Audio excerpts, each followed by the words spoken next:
نحمده ونصلي على حبيبه الكريم أما بعد أعوذ بالله من الشيطان الرجيم بسم الله الرحمن الرحيم ياسين والقرآن الحكيم إنك لمن المرسلين على صراط مستقيم تنزيل العزيز الرحيم لتنذر قوما ما أنذر آباؤهم فهم غافلون لقد حق القول على أكثرهم فهم لا يؤمنون إنا جعلنا في أعناقهم أغلالا فهي إلى الأذقان فهم مقمحون وجعلنا من بين أيديهم سدا ومن خلفهم سدا فأغشيناهم فهم لا يبصرون آمنت بالله وصدق الله مولانا العظيم وصدق رسوله النبي الأمين الكريم الرؤوف الرحيم ونحن على ذلك لمن الشاهدين والشاكرين والحمد لله رب العالمين۔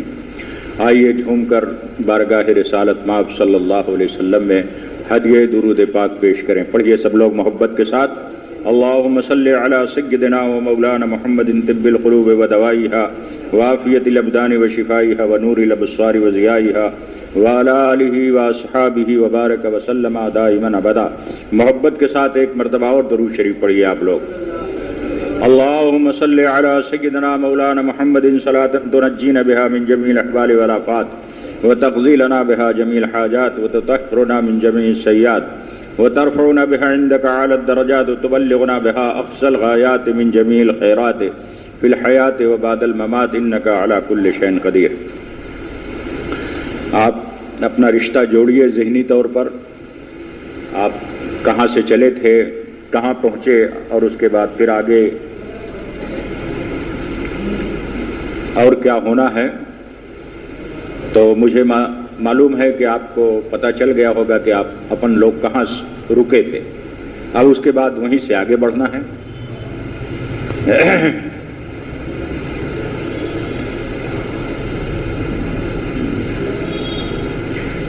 بات یہ چل رہی تھی کہ اللہ کے رسول نے جس ماحول میں تبلیغ کا کام شروع کیا وہ بڑا مشکل ماحول تھا، لیکن اللہ کی اعانت، سرکار دو عالم صلی اللہ علیہ وسلم کی ہمت مردانہ اور آپ کی بہادری، استقامت نے یہ کمال دکھایا کہ اللہ تبارک و تعالیٰ نے دین اسلام کو کہاں سے کہاں پہنچا دیا، اور انشاءاللہ قیامت تک سرکار دو عالم صلی اللہ علیہ وسلم کے اس دین کو، جو اللہ کا دین ہے سچ معنی میں، ان الدین عند اللہ الاسلام،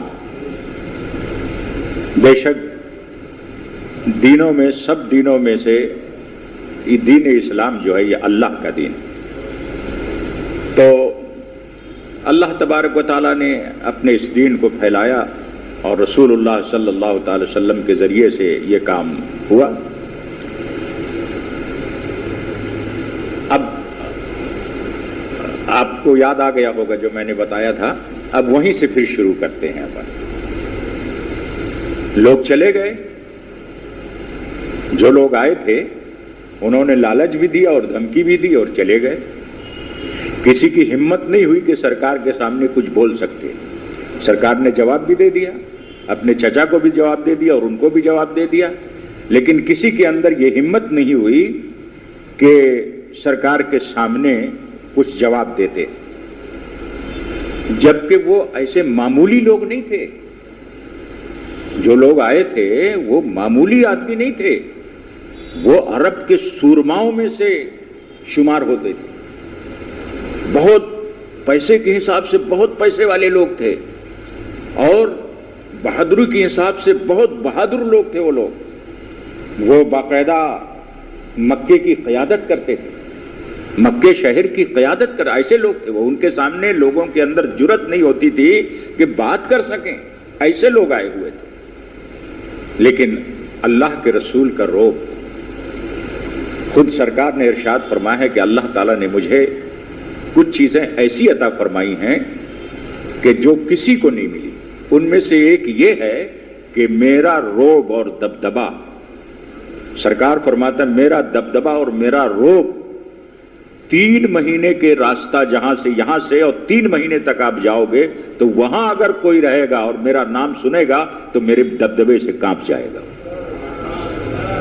یہ سرکار کی خاصیت. یہ بہت ساری چیزیں جو اللہ نے خاص طور سے حضور کو عطا فرمائی ہیں، اس میں سے آپ کا دبدبا بھی.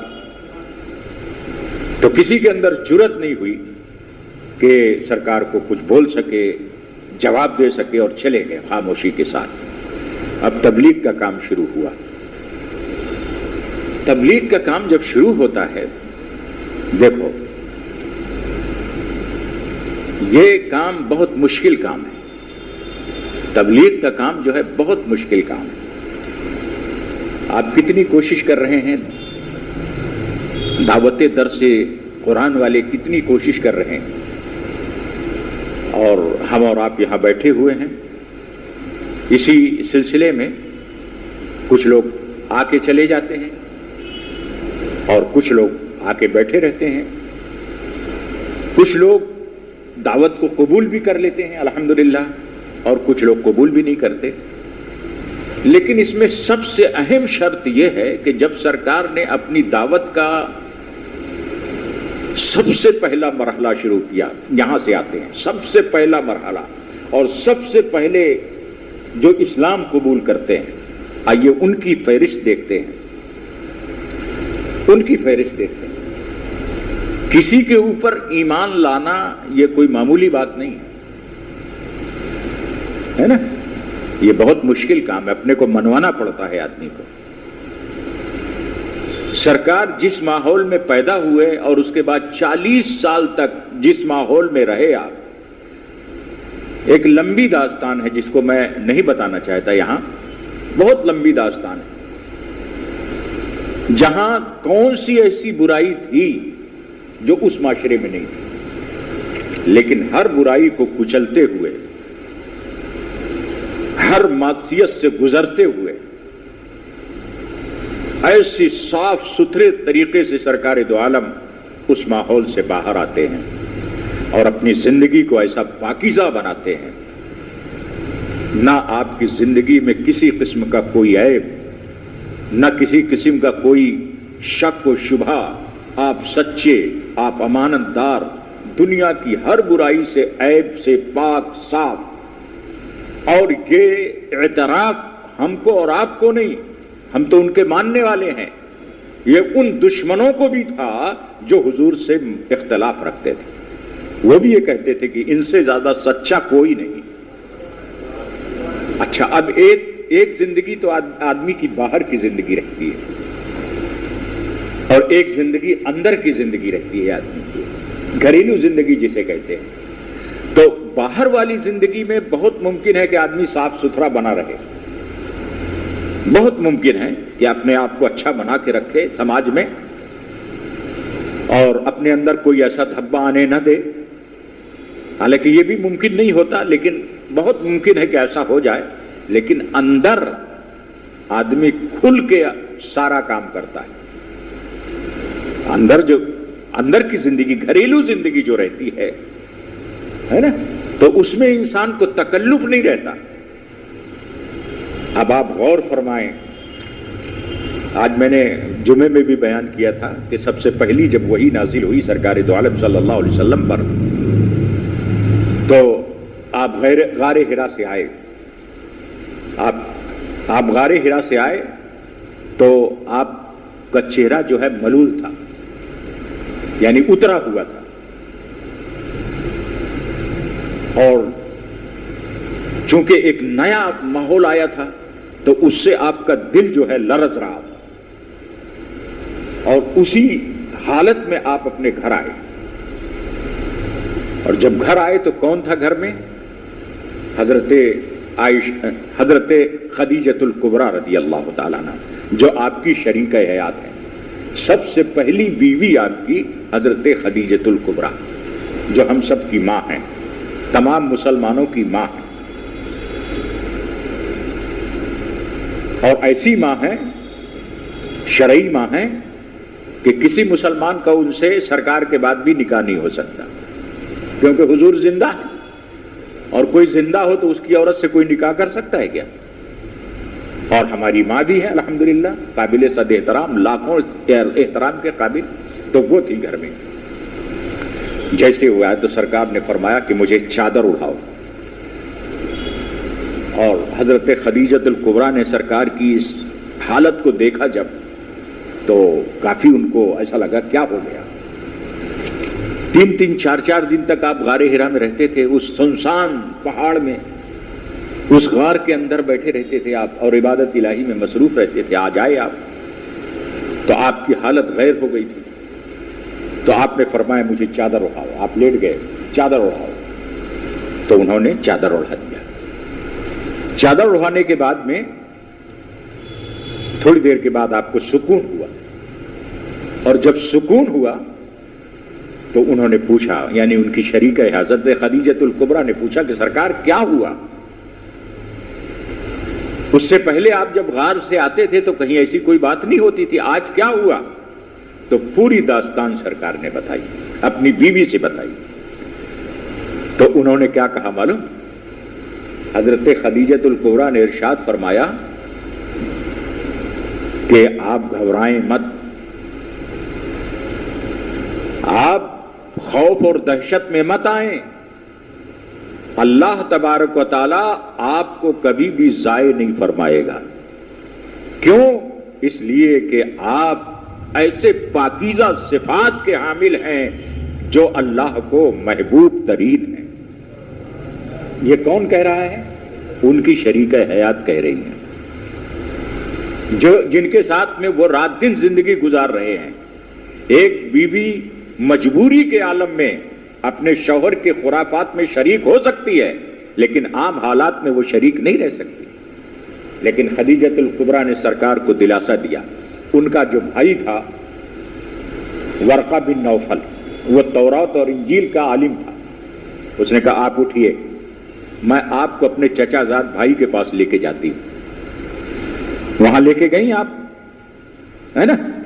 اور وہاں لے جانے کے بعد میں ساری داستان بتائی، تو انہوں نے کہا اگر آپ جو کچھ کہہ رہے ہیں یہی آپ کے ساتھ میں گزرا ہے تو پھر مجھ سے ایک خوشخبری سن لیجئے آپ کہ اللہ تبارک و تعالیٰ نے آپ کو اپنا نبی بنایا ہے، اور یہ جو آیا تھا وہ اوپر سے جو آیا تھا وہ کوئی انسان نہیں تھا، بلکہ وہ فرشتہ ہے جو ہر پیغمبر کے پاس میں ہمیشہ آتا رہا ہے، اور جو کلام آپ پر نازل ہوا ہے، جو آپ سنا رہے ہیں، وہ کلام آخری کلام ہے اللہ کا، جسے ہمارے تورات اور انجیل میں قرآن کہا گیا ہے۔ آپ مطمئن ہو گئے، آپ بہت مطمئن ہوئے۔ تو جیسے ہی آپ صلی اللہ علیہ وسلم گھر آئے اور حضرت خدیجہ الکبریٰ کو یہ پتا چلا کہ اللہ کے نبی ہیں یہ، تو انہوں نے فوراً ہی یہ کہا کہ یا رسول اللہ آئیے، ہاتھ بڑھائیے اور میں سب سے پہلے اسلام قبول کرتی ہوں۔ ان کی بیوی جو ان کے ہر خد و خال سے واقف ہے، ان کی ہر خصلت سے واقف ہے، سب سے پہلے ایمان لانے والی خاتون حضرت خدیجہ الکبریٰ رضی اللہ تعالیٰ عنہ۔ عورتوں میں سلسلہ دراز ہو جائے گا، یہاں ایک اور بات آتی ہے، یہاں پر ایک مسئلہ اور آتا ہے، بتاؤں گا، بات مکمل نہیں ہوگی، آگے والے جمعے میں ہوگی، لیکن میں بتاتا ہوں، ہے نا؟ بات یہ ہوئی کہ غار کا جانا اب سرکار کا بند ہو گیا، اور آپ کو یہ کہا گیا کہ آپ اپنی نبوت کا اظہار کیجئے، لوگوں کو بلائیے، اسلام کی طرف بلائیے، وحدانیت کی طرف بلائیے، اپنی رسالت کی طرف بلائیے، اور آپ نے یہ کام شروع کر دیا اور کہا کہ یہ قرآن یہ مجھ پر نازل ہوا ہے۔ اب عجیب اتفاق ہوا، عجیب اتفاق ہوا، اور وہ اتفاق یہ ہوا کہ آپ نے تو اعلان کر دیا اللہ کی وحدانیت کا، لا الہ الا اللہ محمد الرسول اللہ، اعلان تو کر دیا آپ نے، لیکن اس کے بعد وحی کا آنا بند ہو گیا، اسی وقت مان، اور بہت دن تک وحی نہیں آئی۔ اب لوگ آ کے پوچھتے آپ سے کہ اب کیا آیا ہے؟ آسمان سے جو آپ بولتے تھے قرآن اتر رہا ہے، وہی آ رہی ہے، اب کیا آیا ہے؟ تو چونکہ وحی کا سلسلہ جو تھا وہ ابھی بند ہو گیا تھا، تو سرکار کو بڑی الجھن ہو رہی تھی، اور آپ کافی ملول خاطر تھے کہ کیا بات ہے، کیسے مطلب وہی نہیں آ رہی ہے، اور فرشتہ آیا تھا، یہ آیت بھی لے کے آیا، کیا بات ہے؟ تو ایک فطرتاً جو ہے، انسانی فطرت ہے کہ جو اس میں تھوڑا سا ملال ہوتا ہے، تو اب تانے بازی شروع ہو گئی، اور لوگوں نے یہ کہنا شروع کر دیا کہ حضور کو، یا ان کا نام لیا انہوں نے، کیونکہ وہ تو حضور کو رسول مانتے نہیں تھے نا بھائی، تو ان کا نام لیا، سرکار کا نام لیا۔ ہم لوگوں کو فرض بھائی ہے کہ سرکار کا سیدھا سیدھا نام نہیں لینا چاہیے، یا رسول اللہ کہو یا نبی اللہ کہو، ایسے الفاظ جو احترام کے ہیں ان کو بولنا چاہیے، اور اگر سرکار کا نام لینا کسی مجبوری سے ہو جائے، ضروری ہو جائے، تو پھر محمد الرسول اللہ اور صلی اللہ علیہ وسلم یہ ضرور کہنا چاہیے۔ ہر سنی مسلمان کا یہ فرض ہے، لکھنے میں بھی کبھی آ جائے تو سرکار پر درود لکھنا چاہیے۔ تو صاحب سلسلہ وہی جو ہے وہ منقطع ہو گیا، اب تانے بازی شروع ہو گئی، اور لوگوں نے یہ کہنا شروع کر دیا کہ صاحب ان کے رب نے ان کو چھوڑ دیا، اور ان کو مکروہ جانا، تو سرکار کو کافی ملال ہوا۔ لیکن اب یہاں سے پھر دوسری آیت آ رہی ہے نا، اب میں اس کو بتاتا ہوں، تھوڑا تفصیل طلب ہے۔ اب دوسری آیت آتی ہے، اللہ تبارک و تعالیٰ نے جب یہ دیکھا کہ میرے محبوب ملول ہیں، اور یہ حکمت تھی، اللہ تعالیٰ کی یہ حکمت تھی، اور اس حکمت میں ہزاروں راز پوشیدہ تھے، کیونکہ اگر یہ حکمت نہیں ہوتی تو شاید یہ سورہ نازل نہیں ہوتی۔ تو اب اللہ تبارک و تعالیٰ نے جبرائیل کو پھر بھیجا، اور پھر بھیجنے کے بعد میں کہا کہ میرے محبوب کو کچھ لوگ تانا دے رہے ہیں، اور وہ یہ کہہ رہے ہیں کہ وحی کا سلسلہ بند ہو گیا، اور محمد کے رب نے محمد کو چھوڑ دیا صلی اللہ علیہ وسلم۔ تو اب فرشتہ آیا، حضرت جبرائیل آئے، اور کیا لائے؟ اب دوسری ایک سورت نازل ہوئی نا، اقرا باسم ربک الذی، سب سے پہلی ہے پورے قرآن میں سب سے پہلی جو سورت نازل ہوئی وہ کون سی تھی؟ اقرا باسم۔ اب اس کے بعد دوسری سورت نازل ہو رہی ہے، اب دوسری سورت نازل ہو رہی ہے، اور کس شان کے ساتھ نازل ہو رہی ہے، سبحان اللہ، کیا شان ہے میرے آقا علیہ الصلوۃ والسلام کی۔ یہ نہیں کہا گیا ہے نا بھائی، اگر وہی آ جاتی، کچھ بھی آ جاتی، لا الہ الا اللہ کے بارے میں آ جاتی، محمد الرسول اللہ کے بارے میں آ جاتی، نماز کے بارے میں آ جاتی، کوئی بھی صورت ہے، حج کے بارے میں آ جاتی، زکوٰۃ کے بارے میں آ جاتی ہے، قرآن پڑھنے کے بارے میں آ جاتی، معاشرے کے بارے میں آ جاتی، قرآن میں کیا نہیں ہے، سب کچھ ہے قرآن میں، کوئی بھی آ جاتی، لیکن جب قرآن آیا تو کس شان کے ساتھ آیا میرے دوستو، ذرا غور فرماؤ۔ اللہ تبارک و تعالیٰ نے جب اس سورت کی ابتدا فرمائی تو کسی عنوان اور کسی احکام اور کسی کیا کہتے ہیں کہ عمل کی بات نہیں کی گئی، بلکہ رسول اللہ کے حسن و جمال کی بات کی گئی۔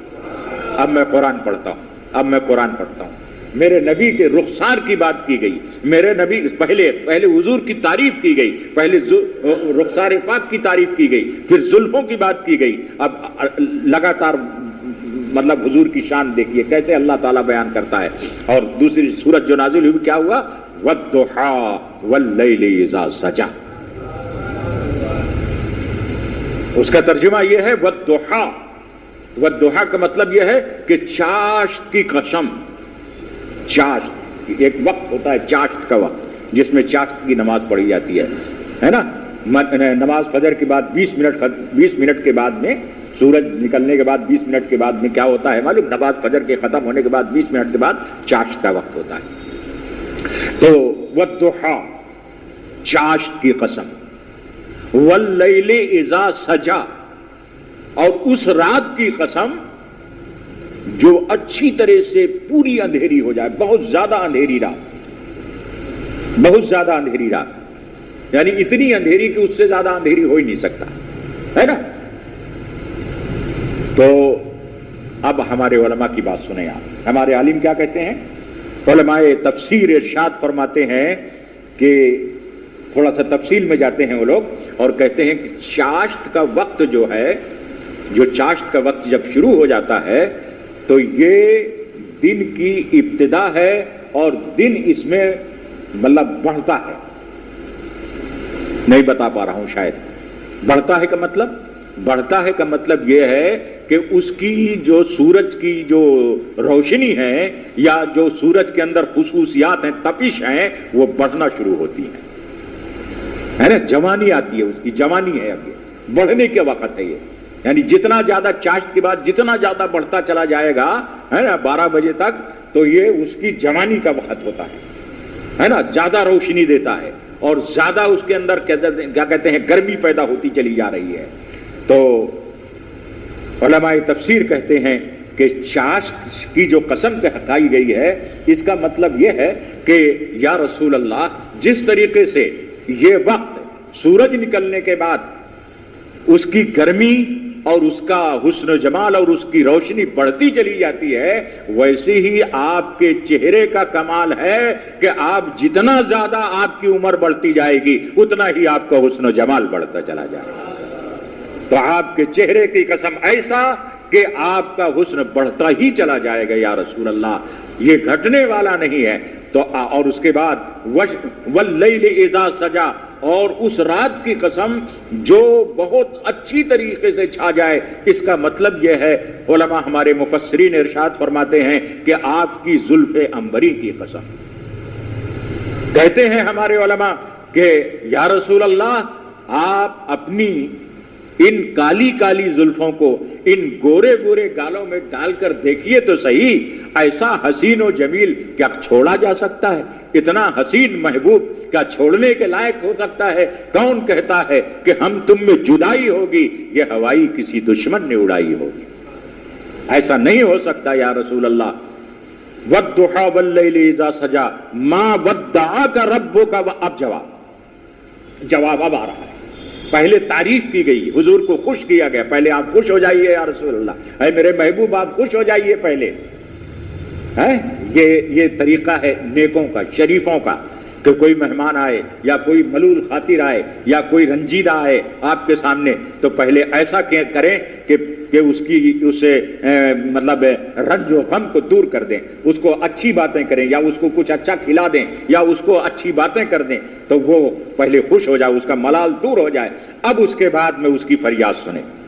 تو اللہ تبارک و تعالیٰ نے اپنے پہلے محبوب کی تعریف فرمائی، اب آپ کے حسن کی تعریف کی اور آپ کے کیا کہتے ہیں زلفوں کی تعریف کی. اب اس کے بعد کہا ما ودعاک ربک وما قلی. یہ جھوٹ بولتے ہیں، نہ آپ کے رب نے آپ کو چھوڑا ہے اور نہ ہی مکروہ جانا ہے. یہ جھوٹ بول رہے ہیں. جواب ہو گیا. وہی کہہ رہے تھے کہ چھوڑ دیا اور آپ کو پسند نہیں کر رہا ہے اللہ تبارک و تعالیٰ، اسی لیے وہی کا سلسلہ بند ہو گیا. تو اب یہ جواب اللہ تبارک و تعالیٰ نے اپنی طرف سے دے دیا ہے نا. تو اللہ تعالیٰ نے جواب دے دیا. تو دو باتیں ہو گئی کہ ایک تو یہ ہے کہ سرکار کی تعریف اللہ تبارک و تعالیٰ نے فرمائی اور اس کے بعد پھر جواب دیا، اور جواب دینے کے بعد اب انعام کی باری آتی ہے. انعام کی باری آتی ہے. سلسلہ تھوڑا طویل ہے، سلسلہ تھوڑا طویل ہے. اور وہ بات رہ گئی جو میں اور بتانے والا تھا کہ جو لوگ ایمان لائے تھے، کون کون لوگ ایمان لائے تھے؟ سب سے پہلے کون لوگ ایمان لائے؟ حضرت خدیجۃ الکبریٰ عورتوں میں، حضرت ابو بکر صدیق مردوں میں، اور غلاموں میں حضرت زید بن اسامہ، اور کیا کہتے ہیں کہ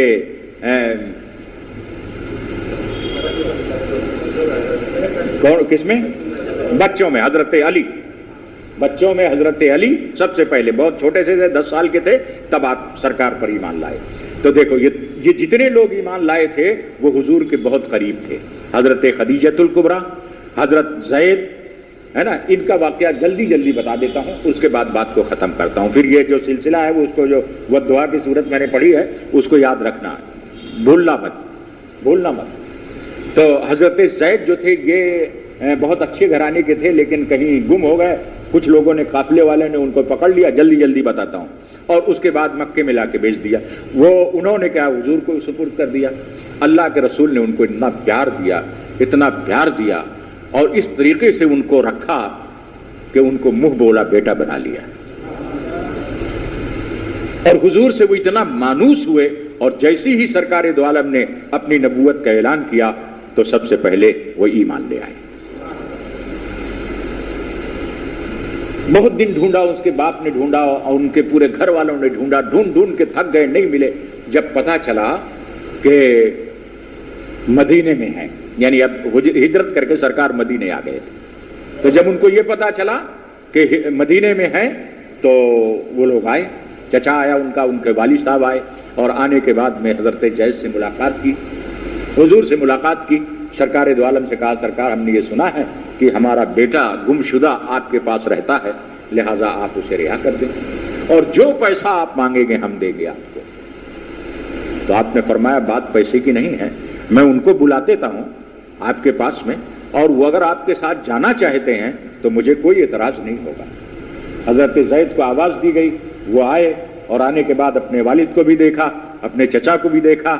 سرکار نے فرمایا انہیں پہچانتے ہو؟ کہاں پہچانتا ہوں، یہ میرے والد ہیں، یہ میرے چچا ہیں، تو یہ تم کو لینے آئے ہیں، آپ اپنے والد اور چچا کے ساتھ جا سکتے ہیں۔ کہا یا رسول اللہ آپ اپنے قدموں سے مجھے جدا مت کیجیے۔ یعنی کتنی شفقت اور کتنی محبت دی ہوگی سرکار دو عالم نے۔ باپ کی جیسی محبت کون دے گا میرے دوست، چچا کی جیسی محبت کون دے گا کسی کو؟ کسی کے اندر ہے یہ دم؟ لیکن اس سے بھی بڑھ کر جو محبت سرکار سے ان کو ملی تھی، انہوں نے اپنے گھر جانے سے انکار کیا اور سرکار کے قدموں میں پڑے رہنے کو ترجیح دی انہوں نے۔ تو یہ دو ہستیاں ایمان لائیں، دیکھو جو حضور کو بہت زیادہ جانتے تھے، حضرت خدیجۃ الکبریٰ جو حضور کو بہت زیادہ جانتی تھیں، ایمان لے آئیں۔ حضرت زید جو ہمیشہ خدمت میں رہتے تھے، سرکار دو عالم کے کردار کی بلندیوں کو دیکھتے ہوئے وہ ایمان لے آئے۔